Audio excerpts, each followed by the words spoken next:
Assalamualaikum warahmatullahi wabarakatuh. Kami dari kelompok 7 akan menjelaskan tentang sistem akuntansi pembelian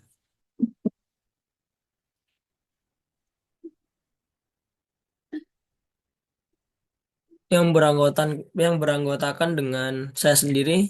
Pertama, Bagas Adi Pratama dengan nomor NPM akhir 106. Dengan saya Muhammad Irfani Al-Hasib dengan MPM akhir 121.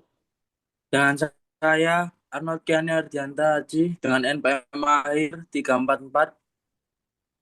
Dengan saya Dwiki Ibnu Darwiyanta dengan nomor NPM akhir 361.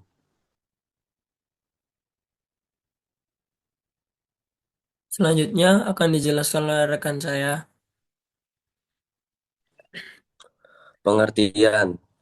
Sistem akuntansi pembelian adalah sistem yang digunakan oleh perusahaan untuk melaksanakan pengelolaan bahan baku, bahan penolong, bahan keperluan kantor, dan aktifat tetap yang dibutuhkan dalam kegiatan perusahaan secara keseluruhan. Sistem pembelian berguna dalam mengenali kebutuhan untuk membeli persediaan fisik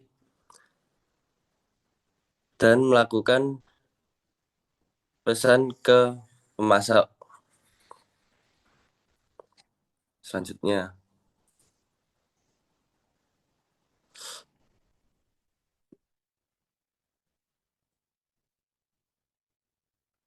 fungsi yang terkait. Yang pertama ada fungsi gudang, fungsi pembelian, fungsi penerimaan, dan fungsi akuntansi. Fungsi gudang. Dalam sistem akuntansi pembelian, fungsi gudang bertanggung jawab untuk mengajukan permintaan pembeli sesuai dengan posisi persediaan yang ada di gudang dan untuk menyimpan barang yang telah diterima oleh fungsi penerima. Fungsi pembelian. Fungsi pembelian bertanggung jawab untuk memperoleh informasi mengenai harga barang, menentukan pemasok yang dipilih dalam pengadaan barang, dan mengeluarkan order pembelian barang. Fungsi penerimaan. Dalam sistem akuntansi pembelian, fungsi ini bertanggung jawab untuk melakukan pemeriksaan terhadap jenis dan kuantitas barang yang diterima dari pemasok guna menentukan dapat atau tidaknya barang tersebut diterima oleh perusahaan. Yang terakhir ada fungsi akuntansi. Fungsi akuntansi yang terkait dalam transaksi pembelian adalah fungsi pencatat utang yang bertanggung jawab untuk mencatat transaksi pembelian ke dalam register, bukti kas keluar, dan untuk menyelenggarakan arsip dokumen sumber daya berfungsi sebagai catatan utang atau menyelenggarakan kartu utang sebagai buku pembantu utang serta fungsi pencatat persediaan yang bertanggung jawab untuk mencatat harga pokok persediaan barang yang dibeli ke dalam kartu persediaan. Selanjutnya akan dilanjutkan oleh rekan saya.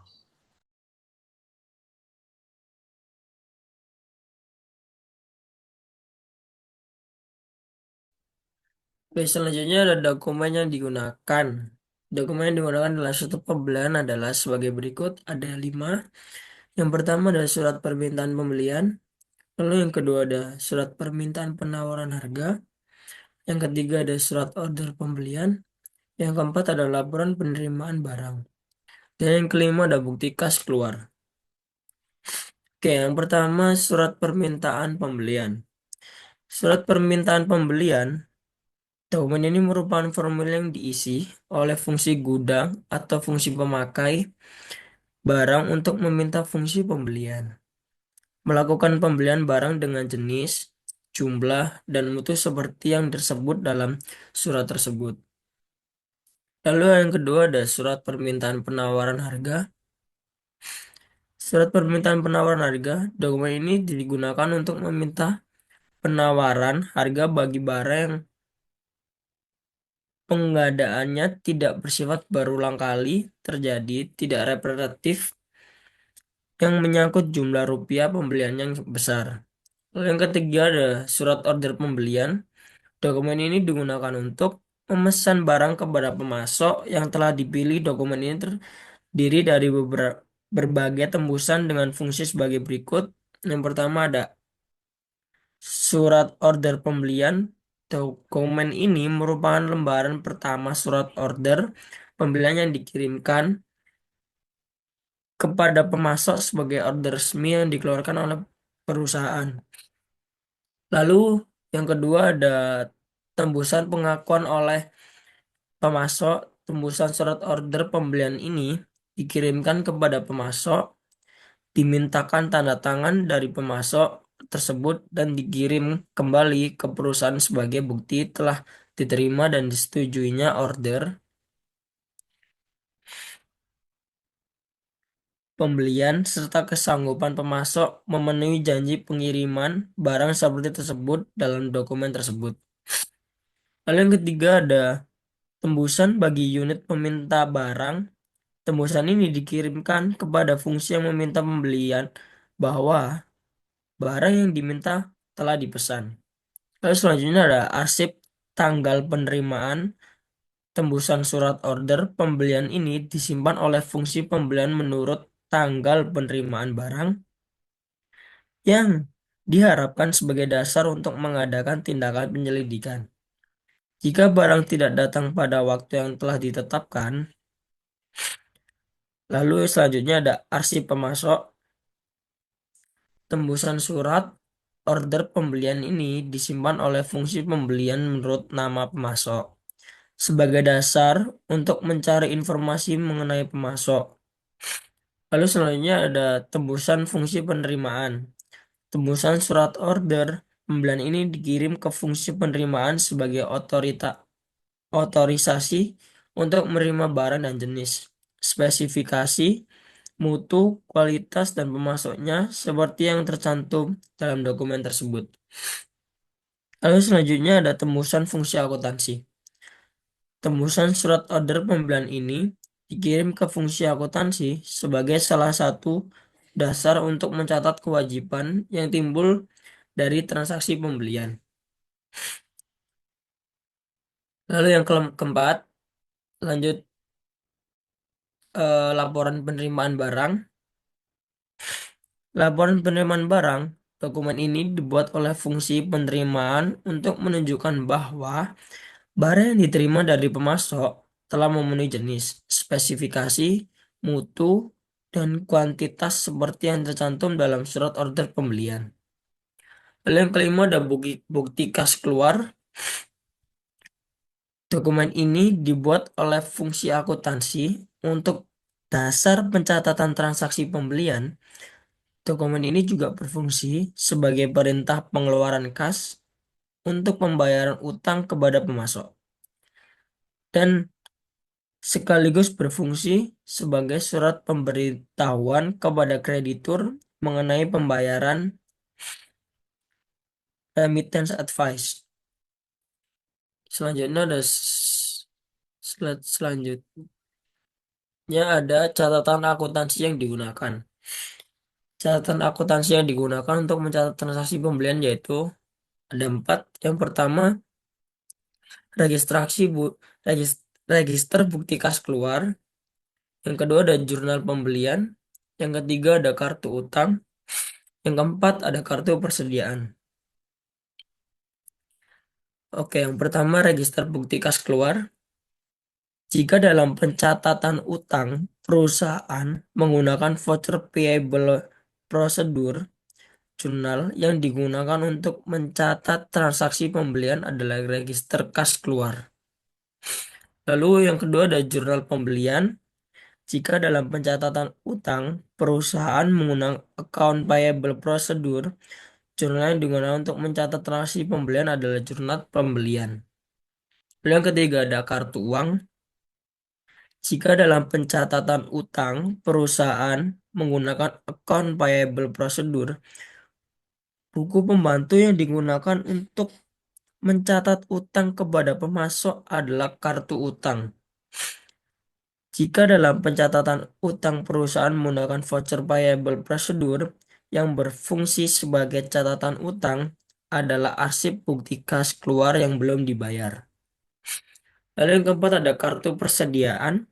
Dalam sistem akuntansi pembelian, kartu persediaan ini digunakan untuk mencatat harga pokok persediaan yang dibeli. Selanjutnya akan dijelaskan oleh rekan saya.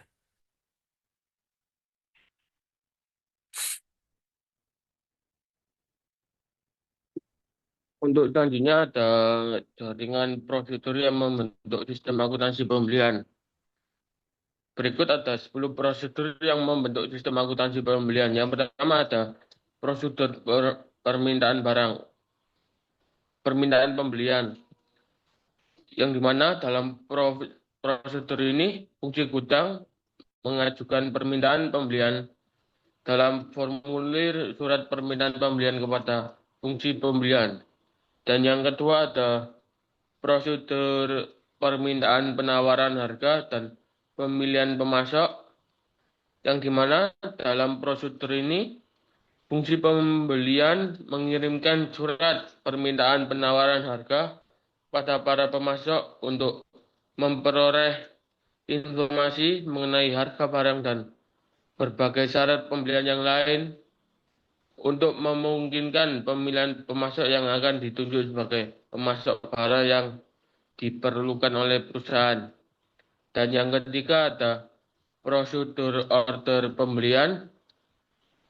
Dalam prosedur ini, fungsi pembelian mengirimkan surat order pembelian kepada pemasok yang dipilih dan memberitahukan kepada unit-unit organisasi lain dalam perusahaan mengenai order pembelian yang sudah dikeluarkan oleh perusahaan. Yang keempat ada prosedur penerimaan barang. Dalam prosedur ini, fungsi penerimaan melakukan pemeriksaan mengenai jenis, kuantitas, dan mutu barang yang akan diterima dari pemasok, dan kemudian membuat laporan penerimaan barang untuk menyatakan penerimaan barang dari pemasok tersebut. Yang kelima ada prosedur pencatatan utang. Dalam prosedur ini, fungsi akuntansi memeriksa dokumen-dokumen yang berhubungan dengan pembelian atau surat order pembelian, laporan penerimaan, dan faktur dari pemasok, dan menyelenggarakan pencatatan utang atau mengarsipkan dokumen sumber.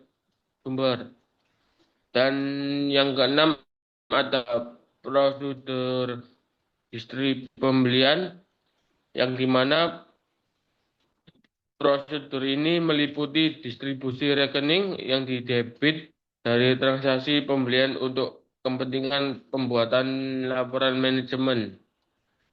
Yang ketujuh ada prosedur permintaan cek. Dalam prosedur ini, fungsi yang memerlukan pengeluaran kas, mengajukan permintaan pengeluaran kas dengan mengisi permintaan cek. Dokumen ini dimintakan otorisasi dari kepala fungsi yang bersangkutan dan dikirimkan ke fungsi akuntansi bagian utang sebagai dasar fungsi yang terkait. Terakhir ini dalam pembuatan bukti kas keluar. Selanjutnya ada prosedur pembuatan bukti kas keluar, yang dimana berdasarkan dokumen pendukung yang dikumpulkan melalui sistem pembelian atau berdasarkan permintaan cek yang diterima oleh fungsi akuntansi bagian utang. Dalam prosedur pembuatan bukti kas keluar, bagian utang membuat bukti kas keluar. Bukti kas keluar ini berfungsi sebagai perintah kepada fungsi kas untuk mengisi cek sebesar jumlah rupiah yang tercantum pada dokumen tersebut dan mengirimkan cek tersebut kepada kreditur yang namanya ditulis dengan dalam dokumen tersebut. Yang ke-9 ada prosedur pembayaran kas, yang dimana dalam prosedur ini fungsi kas mengisi cek, meminta tanda tangan atas cek kepada pejabat yang berwenang, dan mengirimkan cek tersebut kepada kreditur yang namanya tercantum pada bukti kas keluar. Dan yang terakhir ada prosedur pencatatan pengeluaran kas, yang dimana dalam prosedur ini fungsi akuntansi mencatat pengeluaran kas di dalam jurnal pengeluaran kas atau register cek. Dalam one time voucher system dengan cash basis di samping fungsi akuntansi mencatat pengeluaran kas di dalam jurnal pengeluaran kas. Pendebitan yang timbul dari transaksi pengeluaran dicatat dalam buku pembantu. Untuk slide selanjutnya akan dijelaskan oleh rekan saya. Oke. Untuk selanjutnya ada 3 unsur pengendalian internal, yaitu yang pertama organisasi. Organisasi yaitu fungsi pembelian harus terpisah dari fungsi akuntansi, dan transaksi pembelian dilaksanakan oleh fungsi pengiriman, pencatat utang, dan akuntansi lain. Yang kedua, sistem otorisasi dan prosedur pencatatan, yaitu yang pertama memo debit untuk retur pembelian. Yang kedua, laporan pengiriman barang untuk retur pembelian. Yang ketiga, pencatatan berkurangnya utang. Dan yang terakhir, praktik yang sehat. Itu ada yang pertama, memo debit untuk retur pembelian bernomor urut tercetak. Yang kedua, laporan pengiriman barang bernomor urut tercetak. Yang ketiga, catatan berfungsi sebagai buku pembantu. Oke, next.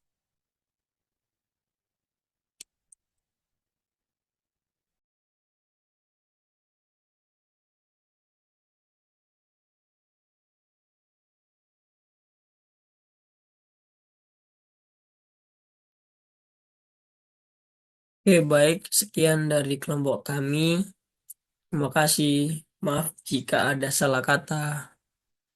Assalamualaikum warahmatullahi wabarakatuh. Bye-bye.